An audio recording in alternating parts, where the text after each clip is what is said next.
Hello बच्चों, तो कैसे हैं आप सब लोग। 90 प्लस में बहुत बहुत आप सबका स्वागत है। मैं लेक्चर नंबर 2 के साथ तैयार हूं आयनिक इक्विलिब्रियम के। आयनिक इक्विलिब्रियम के इस लेक्चर में हम लोग बात करेंगे आयोनाइजेशन कांस्टेंट ऑफ वाटर और उससे जुड़ी सारी जानकारी, साथ ही साथ हम बात करेंगे पीएच स्केल और पीएच कैलकुलेशन से रिलेटेड। तो ये लेक्चर आपके लिए बहुत अद्भुत और मजेदार होने वाला है। क्वेश्चंस बहुत कॉमनली इस टॉपिक से आते हैं, तो स्टार्ट करते हैं आयनिक इक्विलिब्रियम का lecture number 2। So copy pen निकाल लीजिए, नोट्स बनाने के लिए तैयार। सबसे पहला टाइटल जो हमारा रहेगा वो है आयोनाइजेशन कांस्टेंट ऑफ वाटर। सो पानी का आयोनाइजेशन कांस्टेंट कैलकुलेट करने वाले हैं। क्या कुछ होता है जरा देखो। जैसे देखो, आयोनाइजेशन वर्ड को अगर रिप्रेजेंट करें तो भाई किसी पर्टिकुलर सब्सटेंस का आयंस में टूटना, ठीक है। यहाँ पे जो सब्सटेंस होगा वो कौन है, वाटर। नॉर्मली आपको मैं बताऊं तो वाटर जो होता है इज अ वीक इलेक्ट्रोलाइट। कैसा इलेक्ट्रोलाइट होता है, बहुत कमजोर, ठीक है, इज अ वीक इलेक्ट्रोलाइट। और भाई इट अंडरगोज डिसोसिएशन, या नॉर्मली हम वर्ड यूज कर सकते हैं आयोनाइजेशन।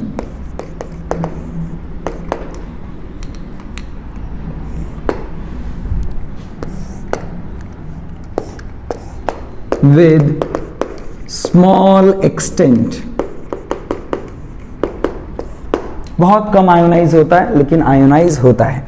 नॉर्मली अगर मैं यहाँ पे बताऊं आपको, वाटर का आयोनाइजेशन कांस्टेंट कुछ इस तरीके से कैलकुलेट कर सकते हैं।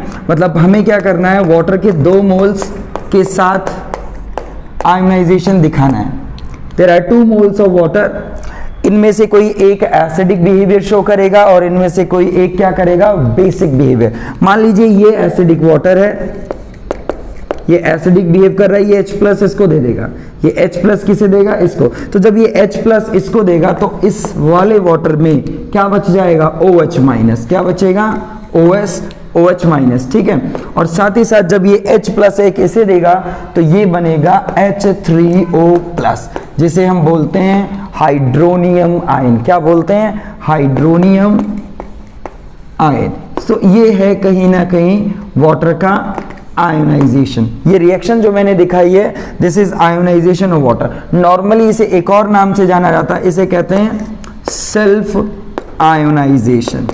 भाई सेल्फ आयोनाइजेशन का मतलब कि सेल्फ आयोनाइजेशन का मतलब होता है दोनों पार्टिकल एक ही सब्सटेंस के हैं, दोनों पार्टिकल एक ही सब्सटेंस के हैं, एक का एसिडिक बिहेवियर और दूसरे का बेसिक बिहेवियर। तो जो सामने आपके जो इक्वेशन लिखी हुई है ना, ये इक्वेशन है सेल्फ आयोनाइजेशन ऑफ वाटर। हाँ, तो अगर इसी तरीके से अगर सेल्फ आयोनाइजेशन किसी और सब्सटेंस का सीखते हैं, जैसे फॉर एग्जांपल अमोनिया का, मैं अगर मान लीजिए यहाँ पे सिखाता हूँ सेल्फ आयोनाइजेशन ऑफ अमोनिया। अभी कांस्टेंट की बात हम करेंगे कि आयोनाइजेशन कांस्टेंट क्या होता है, लेकिन उससे पहले हमने आयोनाइजेशन की इक्वेशन देखी किसके लिए, वाटर के लिए, ठीक है। सेल्फ आयोनाइजेशन में 2 मोल्स वाटर दिखाने हैं, एक एसिडिक और एक बेसिक बिहेव करेगा, ठीक है। और नॉर्मल आयोनाइजेशन जब दिखाते हैं तो सिंगल एक वाटर पार्टिकल से भी आप शो कर सकते हैं।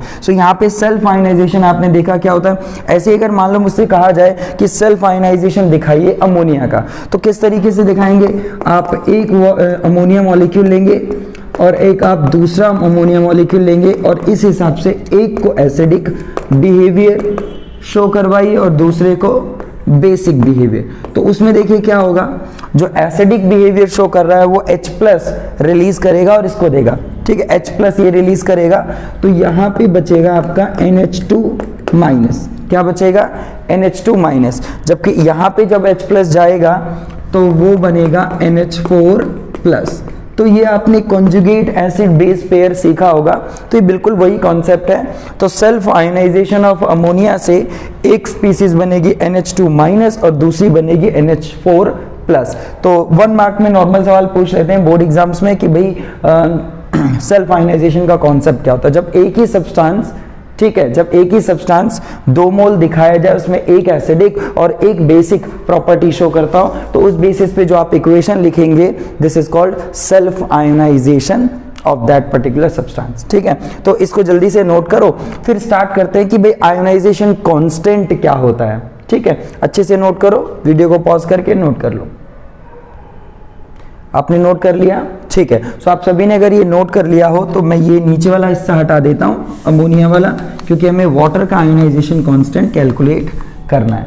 क्लियर? अदरवाइज एक और चीज बता देते हैं, जैसे नॉर्मली अगर आप एक वाटर का आयोनाइजेशन दिखाते हैं, ठीक है, that is also known as ionization, कि आप H+ दिखाएंगे और OH- दिखाएंगे। ठीक है, लेकिन ये सिर्फ आयोनाइजेशन कहलाएगा और ये क्या कहलाएगा? Self ionization. तो अब हमें क्या करना है, अगर मैं इस इक्वेशन के लिए इक्विलिब्रियम निकालूं, सो इक्विलिब्रियम कांस्टेंट कैसे निकालेंगे? तो इक्विलिब्रियम कांस्टेंट जैसा कि हम सब ने सीखा हुआ है, प्रोडक्ट साइड की जो कॉन्सेंट्रेशन होती है वो ऊपर लिखनी है, मतलब OH- और हाइड्रोनियम आयन की कॉन्सेंट्रेशन डिवाइड बाय क्या करना है, इनकी कॉन्सेंट्रेशन लिखनी है। ठीक है, H2O की कंसंट्रेशन का स्क्वायर। लेकिन जैसे ही हमको ये पता लगता है कि प्योर लिक्विड्स और प्योर सॉलिड्स की जो कॉन्सेंट्रेशन होती है इक्विलिब्रियम में, वो आप क्या लेते हैं?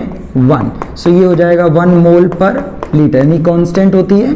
ठीक है, सो उस हिसाब से अगर देखा जाए, so this K is nothing but the multiple of the concentration of OH- का concentration multiplied with H3O+। Clear ये बात? साथ ही साथ इस K को, जो नॉर्मली हमने इक्विलिब्रियम कांस्टेंट लिखा है, इसे हम KW लिखेंगे, सबस्क्रिप्ट में एक छोटा सा W लगाएंगे, वो रिप्रेजेंट करेगा कि हम वाटर का आयोनाइजेशन कांस्टेंट पढ़ रहे हैं। मतलब ये जो इक्विलिब्रियम कांस्टेंट है for this type of ionization reaction, भाई इस रिएक्शन के लिए, जो कि क्या है? आयोनाइजेशन रिएक्शन, किसके लिए है? वाटर के लिए। ठीक है, तो इस इक्विलिब्रियम कांस्टेंट को, K को क्या बोला जाएगा? KW, और इसे ही नाम देंगे ionization constant of water. Ionization constant of water का नाम दिया जाएगा।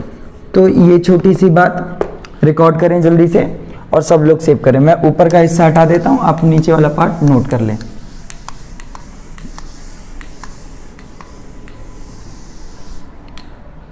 ठीक, सो अब देखिए KW की वैल्यू क्या है, प्रैक्टिकली कैलकुलेटेड होती है, तो मैं यहां पे लिखता हूं at 298 kelvin temperature, practically the value of KW is observed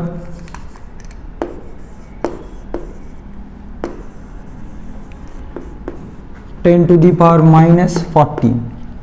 ये ठीक है। सर नॉर्मली अगर एग्जैक्ट वैल्यू की बात करें तो इट इज ऑलमोस्ट 1.008 10⁻⁻14, कुछ इतनी होती है एग्जैक्टली लेकिन अगर आप इसको नॉर्मली लिखें तो ये आपका 1 × 10⁻⁻14 ही रहेगा।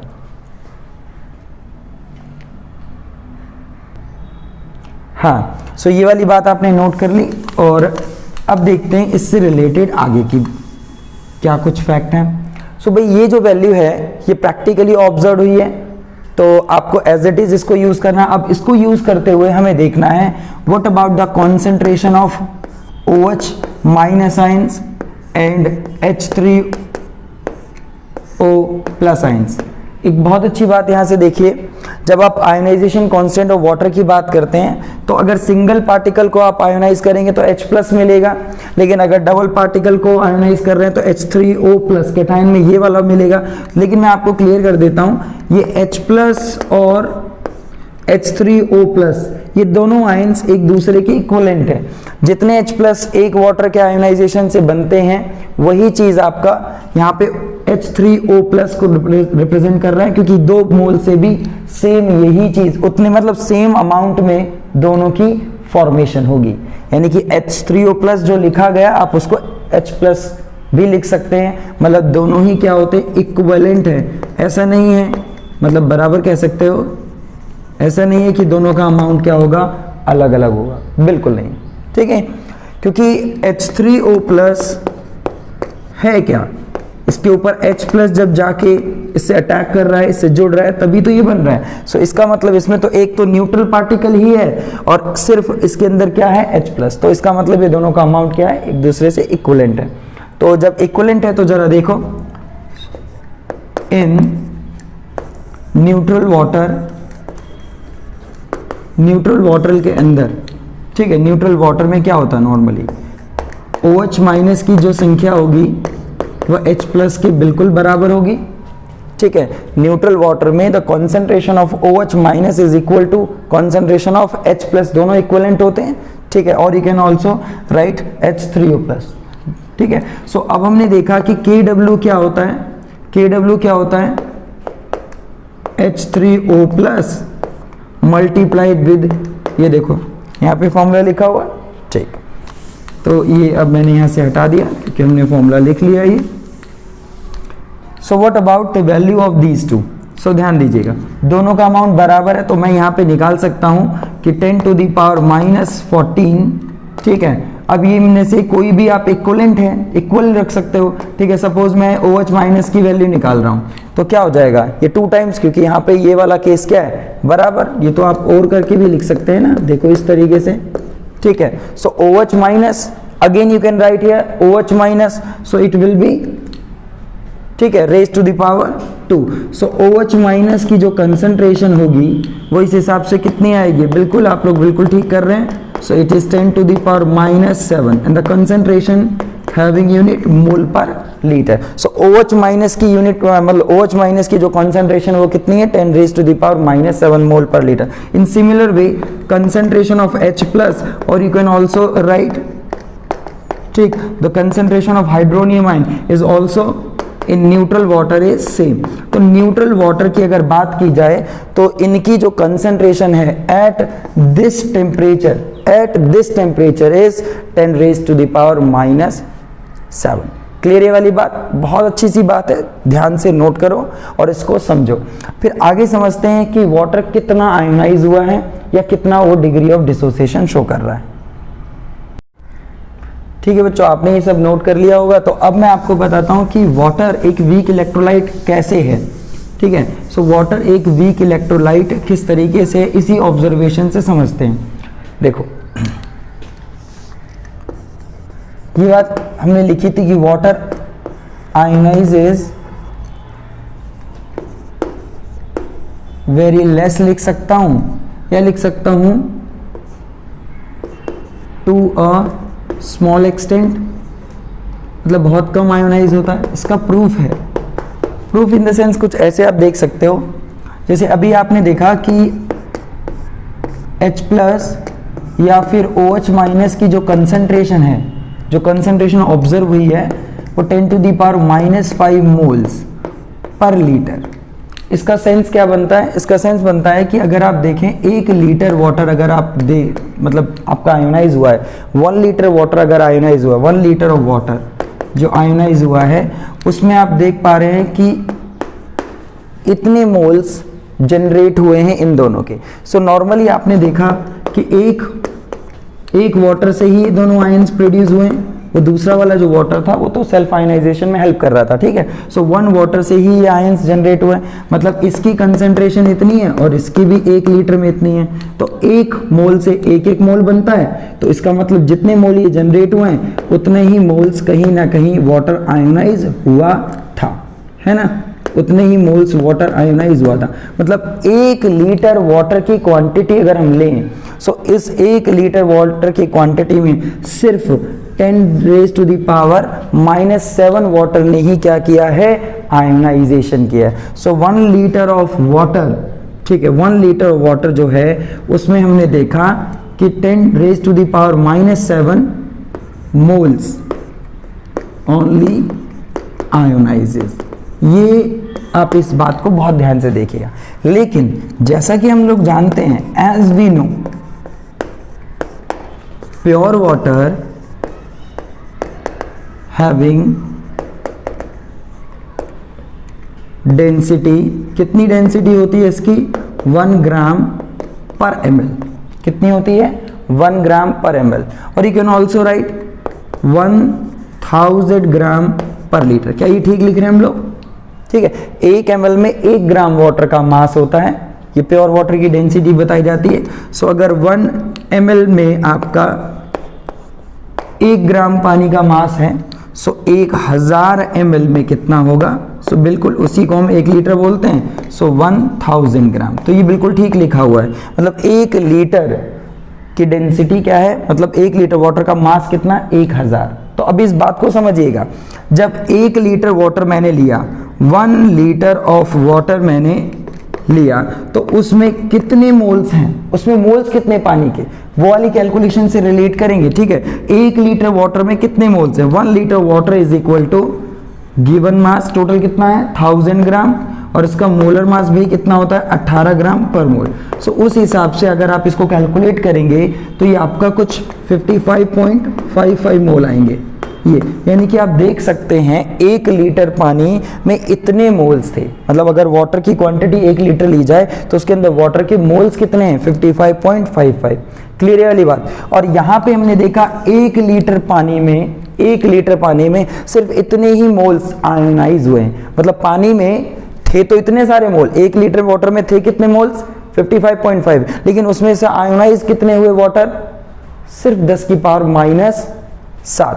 तो अगर हम यहां से देखें कि कितना आयोनाइजेशन हुआ है, तो उसके लिए मैं अगर यहां पे लिखूं रेशो, यानी कि डिसोसिएटेड वाटर या ionised water, dissociated water divided by undissociated water, 1 litre quantity में हम लोग देख रहे हैं। ठीक है, so dissociated water divided by undissociated water की अगर रेशो ली जाए तो ये लगभग कुछ इस तरीके से आती है 55.55, यानी 1 लीटर में जो टोटल थे पानी के मोल, उनमें से सिर्फ कितने आयनाइज हुए 10 की पावर -7। सो ऑलमोस्ट ये जो आपका नंबर है ये कुछ 1.89 समथिंग होता है इंटू 10 टू दी पावर -9। अगर आप सही कैलकुलेशन करेंगे तो कुछ इस हिसाब से आता है 1.89 into 10 raise to the power -9, जो कि almost 2 into raise to the power -9 लिख सकते हैं। अभी इतना कम रेशो है, एक तरीके से कह सकते हो डिग्री ऑफ डिसोसिएशन बोल सकता हूं इसे मैं, डिग्री ऑफ डिसोसिएशन। इसका मतलब होता है कि टोटल कितने थे और कितने में से आयोनाइज हुए हैं। टोटल नीचे लिखना होता है और टोटल में से कितने आयोनाइज हुए हैं, मतलब टूटे हैं, स्प्लिट हुए हैं। ठीक है, सो डिग्री ऑफ डिसोसिएशन कह सकते हैं। तो ये डिग्री ऑफ डिसोसिएशन बहुत कम है, it is 10 raise to the power -9। इसका मतलब हुआ कि जो प्रोसेस फॉरवर्ड है ना वो बहुत कम चल रहा है। मतलब अगर आयोनाइजेशन हम लिख रहे थे ना, ये वाला देखो, ये जो हम यहाँ पे लिख रहे थे ये बहुत जल्दी इक्विलिब्रियम अचीव करेगा, यानी फॉरवर्ड जो प्रोसेस था वो बहुत कम हुआ, बैकवर्ड ज्यादा जल्दी चालू हो गया। तो इसका मतलब हुआ कि बहुत ही कम आयोनाइज हुए थे और उसके बाद इक्विलिब्रियम एस्टैब्लिश हो गया। तो इसलिए हम कह सकते हैं कि water is a weak electrolyte और ये बहुत कम आयोनाइज होता है। तभी लिखा है ना स्मॉल एक्सटेंट में ही आयोनाइजेशन होता है। तो एक तरीके से प्रूव हुआ कि किस तरीके से हम शो कर सकते हैं कि ये वीक इलेक्ट्रोलाइट है और कैसे ये स्मॉल एक्सटेंट तक आयोनाइज होता है। जल्दी से इस बात को नोट कर ले, फिर आगे आपको सिखाते हैं और भी अच्छी अच्छी चीजें।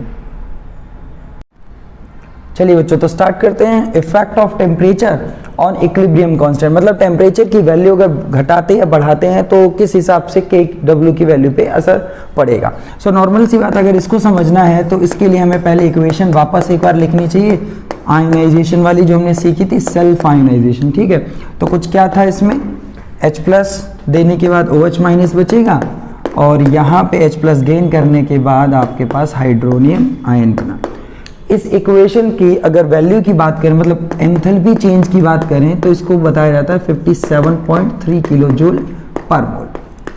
हमें वैल्यू से कुछ खास मतलब नहीं है, हमें मतलब होगा वैल्यू के साइन से। ठीक है, पॉजिटिव है या नेगेटिव, तो ये पॉजिटिव वैल्यू है। सो इस हिसाब से रिप्रेजेंट कर रही है पॉजिटिव वैल्यू कि ये जो आपका फॉरवर्ड प्रोसेस है ना, ये आपका कैसा है, ये किस टाइप का है, एंडोथर्मिक। प्लस साइन है तो इसका मतलब फॉरवर्ड प्रोसेस कैसा है, एंडोथर्मिक। ये मैंने यहाँ पे लिख दिया, फॉरवर्ड प्रोसेस के लिए दिखाया हुआ है एंडोथर्मिक। एनर्जी चाहिए, गेन हो रही है, एंथैल्पी हीट गेन हो रही है। ठीक है, सो अब हमें यहाँ पे सीखना ये है कि अगर टेम्परेचर बढ़ा दिया जाए या घटा दिया जाए तो इस आयोनाइजेशन, जो आयोनाइजेशन की स्पीड है, ये आगे की तरफ भागेगी या पीछे, क्योंकि नॉर्मल सी बात है अगर जितना ज़्यादा आयोनाइजेशन होगा KW की वैल्यू बढ़ेगी, डेफिनेटली बढ़ेगी। क्योंकि हमने देखा कि KW फाइनली हमने अभी पीछे किस तरीके से रिप्रेजेंट किया था, कुछ ये था, है ना। सो आप देख पा रहे हैं कि अगर इनकी कंसंट्रेशन बढ़ती है तो डेफिनेटली Kw की वैल्यू बढ़ेगी। सो आप ये यहाँ पे देखिए, ऑन इंक्रीज इन टेम्परेचर, अब जितना ज़्यादा टेम्परेचर बढ़ाओगे, जैसे 298 केल्विन के रेफरेंस की बात कर लेते हैं। सो 298 केल्विन से अगर आप ज़्यादा बढ़ाते हैं, so on increase in temperature, ठीक है, तो जो वैल्यू थी ना 10⁻⁻14 उससे ज़्यादा होगी, ठीक है। So on increase in temperature Kw increases. अब कैसे ये बढ़ेगा, किस तरीके से बढ़ेगा, या फिर मैं कहूँ on decrease in temperature Kw decreases. तो भाई ये जो एक्सप्लेनेशन है, दिस इज बेस्ड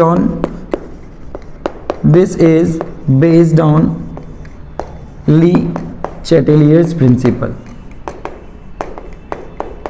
अब ये प्रिंसिपल क्या कुछ सिखाता था हमें, तो शायद आपको याद होगा कि अगर आप इस सिस्टम का टेम्परेचर बढ़ाइए, अगर बढ़ाते हैं आप सिस्टम को टेम्परेचर प्रोवाइड कर रहे हैं, मतलब इंक्रीज कर रहे हैं इसका टेम्परेचर, तो जब आप टेम्परेचर बढ़ाएंगे तो इसको और ज़्यादा एनर्जी मिलेगी, और क्योंकि फॉरवर्ड प्रोसेस जो है वो आपका एंडोथर्मिक है, तो मैं यहाँ लिख सकता हूँ एंडोथर्मिक। तो टेम्परेचर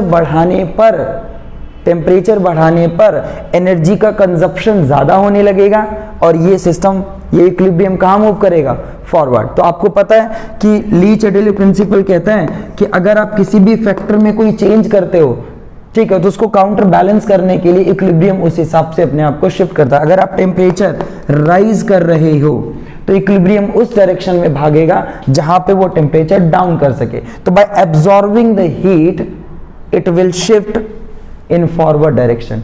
क्लियर। तो टेम्परेचर बढ़ाने पर जो इक्विलिब्रियम है, equilibrium will shift toward endothermic side, या इसके अकॉर्डिंग अगर बताएं तो राइट साइड आएगा, यानी राइट साइड में जाएगा, फॉरवर्ड जाएगा, इनकी कंसंट्रेशन बढ़ेगी, मतलब ज़्यादा से ज़्यादा पार्टिकल्स आयोनाइज होंगे और Kw की वैल्यू इंक्रीज होगी। सो इन रिवर्स वे आप यही चीज़ वापस लिख सकते हैं, और इस तरीके से ये काम हमारा पूरा हुआ। ये एक्सोथर्मिक साइड है। अगर आप में से ली चैटेलियर प्रिंसिपल कुछ लोगों को याद नहीं है या पढ़ा नहीं है, तो इस वीडियो के डिस्क्रिप्शन बॉक्स में मैंने आपको इसका लिंक दे रखा है, तो आप अच्छे से जाकर इस वीडियो को अटेंड कर लें और आप इजीली इसको सॉल्व कर पाएंगे। बहुत कॉमन पार्ट होता है इक्विलिब्रियम का, जरूर आप लोगों को आना चाहिए, केमिकल इक्विलिब्रियम का। सो ये हो गया effect of temperature on Kw। Temperature बढ़ाओगे तो Kw की वैल्यू बढ़ेगी, और टेम्परेचर घटाओगे तो Kw की वैल्यू डिक्रीज होगी। यहाँ तक क्लियर है। अब आगे बात करने वाले हैं कि मान लीजिए अगर आप अपने वाटर में कुछ एसिड ऐड कर दें या कुछ बेस ऐड कर दें, तो व्हाट अबाउट द कॉन्सेंट्रेशन, या what would be the change in the concentration of OH- and hydronium ion. तो फटाफट पहले इसे नोट कर लें, तो इफेक्ट ऑफ कॉन्सेंट्रेशन स्टार्ट करते हैं। नोट कर लें फटाफट। चलिए तो स्टार्ट करते हैं एक और इफेक्ट, जिसमें हम एसिड और बेस का इफेक्ट देखने वाले हैं कि कंसंट्रेशन ऑफ H+ पे और कंसंट्रेशन ऑफ OH- पे क्या असर पड़ेगा। सो बहुत छोटी सी बात है, फटाफट देखते हैं। मान लीजिए कि हम एडिशन कर रहे हैं एसिड का, ठीक है, वाटर के अंदर क्या ऐड कर रहे हैं, न्यूट्रल वाटर में हम एडिशन ऑफ एसिड कर रहे हैं। तो लेट्स से कि कोई एसिड का एग्जांपल ले लेते हैं जो मोस्ट कॉमन है, HCl का ले लिया। तो नॉर्मल सी बात है, जब आप HCl जो नॉर्मली, अगर मैंने मान लीजिए एसिड नहीं ऐड किया अभी वाटर में, तो वाटर में कुछ आयोनाइजेशन हमने कैसे लिखा था, वाटर का आयोनाइजेशन किस तरीके से लिखा था, तो वही हम वापस एक बार रिप्रेजेंट कर देते हैं, ये वाला। और अब आपने क्या किया, अब थोड़ा सा एसिड डाल दिया उसी वाटर में जिसमें ये सब कुछ चल रहा था, उसमें आपने क्या कर दिया, थोड़ा क्या डाल दिया, एसिड ऐड कर दिया। तो जब आप एसिड ऐड करते हैं तो आप देख पाएंगे कि जो HCl है वो वाटर में जाकर के वो भी आयोनाइज होगा, ठीक है, ये भी आयोनाइज होगा, तो ये H+ इसको दे देगा। तो इस सिस्टम में आपका क्या बचा, Cl- बचा, और ये क्या बन गया, H3O+। और आप देख पाएंगे अब पहले से ही जितने H3O प्लस बन रहे थे, अब आप देखेंगे कि H3O प्लस जो है ना वो और जनरेट हो गए। मतलब अगर आप टोटल नेट वैल्यू देखेंगे तो H3O प्लस जो कि पहले बराबर थे OH माइनस के, अब बढ़ जाएंगे। क्यों बढ़ गया? क्योंकि कुछ H3O प्लस की जो प्रोडक्शन हुई है वो HCl के आयोनाइजेशन से भी हुई है। मतलब H3O प्लस का अमाउंट बढ़ जाएगा, यानी कंसंट्रेशन बढ़ जाएगी। और ऐसे केस में आपका वो सिस्टम जिसमें आपने एसिड डाला है वो कैसा हो जाएगा? एसिडिक। तो बहुत कॉमन सी बात थी, आप सबको पता भी होगा कि अगर वाटर में एसिड डाल रहे हो दैट मीन्स हाइड्रोनियम आयन की कंसंट्रेशन बढ़ रही है। या नॉर्मली मैं ये भी लिख सकता हूँ कि H प्लस की कंसंट्रेशन क्या हो रही है? इंक्रीज हो रही है। इसी तरीके से हम अगर बेस ऐड करते हैं, ठीक है, सो अगर मैं इसमें बेस ऐड करता हूँ, जैसे एडिशन ऑफ बेस से जैसे NaOH डाल देते हैं, ठीक, सो नॉर्मल है, फिर से वही प्रोसेस बिफोर एडिशन चल रहा था। बिफोर एडिशन आपने देखा कि वही प्रोसेस चल रहा था और इस तरीके से आयोनाइजेशन हो रहा था। लेकिन अब आपने क्या किया? आपने बेस ऐड कर दिया है आपके वाटर के अंदर। सो अब ऐसे केस में क्या होगा कि जो OH माइनस है, ठीक है, बेस ने क्या किया? OH माइनस रिलीज किया। अब नॉर्मली मैं इसे कैसे दिखा सकता हूँ? मैं Na प्लस एक्वस दिखाऊंगा, ठीक है, और यहाँ पे मैं दिखाऊंगा OH माइनस एक्वस, ठीक है। मतलब ये वाटर इससे इंटरेक्ट नहीं हो रहा, बट वहां पे वाटर अवेलेबल है, एक्वस मीडियम में लिखा आपने। और आप देख सकते हैं कि OH माइनस पहले से ही जो थे, अब क्या हुआ उसमें और एक्स्ट्रा ऐड हो चुके हैं, और जो कहाँ से आए हैं? आपके सोडियम हाइड्रोक्साइड से। तो इसका मतलब ये हुआ कि OH माइनस की कंसंट्रेशन जो पहले बराबर थी हाइड्रोनियम आयन की कंसंट्रेशन यानी H प्लस के बराबर थी, अब क्या हो गई? एक्सीड कर गई, ठीक है। तो ऐसे केस में जो आपका सिस्टम हो गया जिसमें आपने बेस ऐड किया था वो आपका हो गया क्या? बेसिक, ठीक है। तो ये आप देख सकते हैं कि क्या फर्क पड़ेगा H प्लस और OH माइनस की कंसंट्रेशन पे। तो जब आप एसिड डालोगे तो H प्लस की कंसंट्रेशन यानी कि हाइड्रोनियम आयन की कंसंट्रेशन बढ़ेगी, और जब आप बेस ऐड करोगे आपके सिस्टम में तो OH माइनस की कंसंट्रेशन बढ़ेगी, जिसके बेसिस पे नेचर सोल्यूशन का जो आपका सिस्टम है उसका नेचर बदल जाएगा। ऐसे इस केस में एसिडिक हो जाएगा और इस केस में बेसिक, जो कि अर्लियर कैसा था? न्यूट्रल था, जब आपने एसिड और बेस नहीं ऐड करे थे। तो बहुत अच्छे से इस चीज़ को समझें और फिर हम प्रोसीड करते हैं नेक्स्ट पार्ट में और समझते हैं कि आगे और भी क्या क्या चीज़ें हमें पढ़ने को मिलने वाली हैं। नोट कर लें।